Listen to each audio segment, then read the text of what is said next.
Today, we're diving into something really special. It's an ancient game, but it's also so much more. It's a tool for getting to know yourself on a whole new level. It's called Leela, the sacred game of self-knowledge. So, let's see what this is all about. Okay, so take a look at this. It might look like just a board game, but imagine if it was more than that. What if it was actually a map? Not a map of some country, but a map of you, of your inner world, of your consciousness. That's the whole idea behind Leela. It asks this incredible question. What if a simple board game could show you the hidden patterns that run your life? And this quote just hits the nail on the head.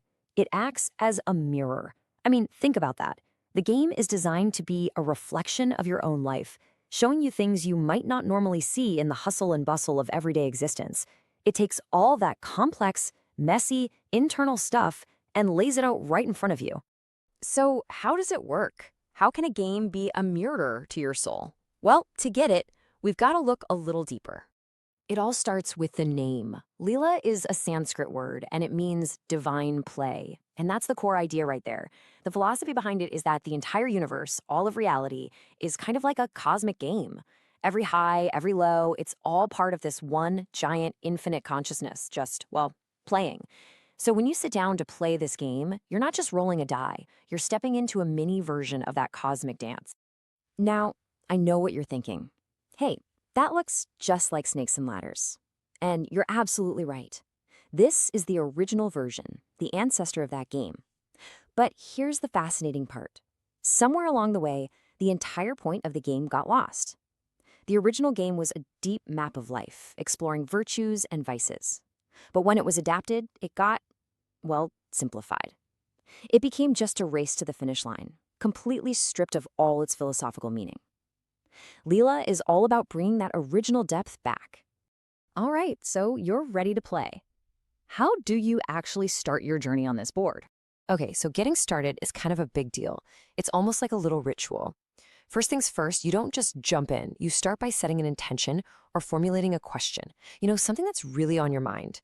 That question is basically your guide for the game.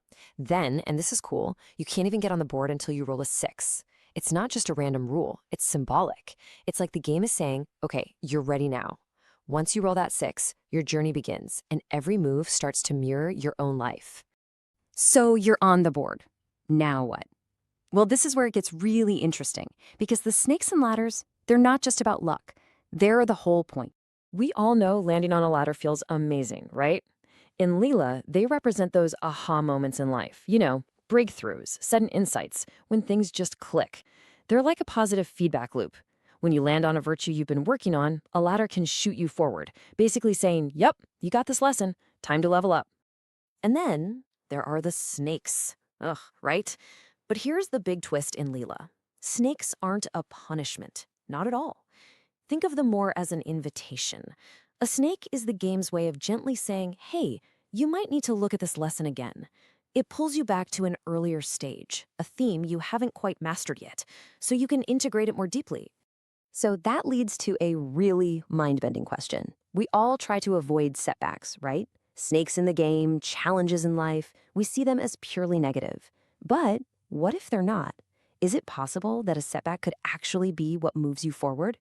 Get this. The math actually backs this up. It's wild. Researchers ran computer simulations of the game, and they found that if you take certain snakes out of the game, it can actually take longer to win. How is that possible? Well, sometimes a snake sends you back to a spot right before a massive ladder. It gives you a second chance at a huge leap forward. It's a perfect metaphor for how sometimes the hardest lessons are the ones that actually get us where we need to go fastest. And there's another layer to this whole thing. The board itself isn't random. Those 72 squares, they're intentionally designed around the 7 chakras, the energy centers from yogic philosophy. So the entire game is mapping a journey of the soul, moving up through different levels of consciousness. You start with the basics like survival and move all the way up to total cosmic awareness. It's just brilliant. Okay, so you play the game, you go up the ladders, down the snakes. What's the point? What do you actually learn from all this? What's the real wisdom here? Well, the takeaways can be pretty huge. You learn resilience for sure after being sent down a few snakes. You start to see challenges in your own life differently, not as roadblocks, but as opportunities. You also learn to let go of control a bit. You can't control the dice, right? You just have to act and see what happens. But maybe the biggest thing is that it helps you see the recurring patterns in your life, you know?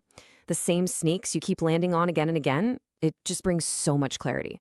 And all of this leads to the biggest lesson of all, the one that changes how you see not just the game, but maybe everything. Here's the most profound secret of the game. You don't actually win Leela. I mean, you can get to the final square, sure. But that's not the end. It's a return. You go right back into your life, but you carry the wisdom of the game with you. You see, the whole point isn't to finish. The point is the journey. The point is the play itself. It's about being aware and learning from every single move, up or down. So, in a way, the game never ends, does it? It's just a reflection of the infinite game we're all playing called life. And that's what I want to leave you with. If you imagine your life as this game board, what square do you think you're on right now? And what's your next move?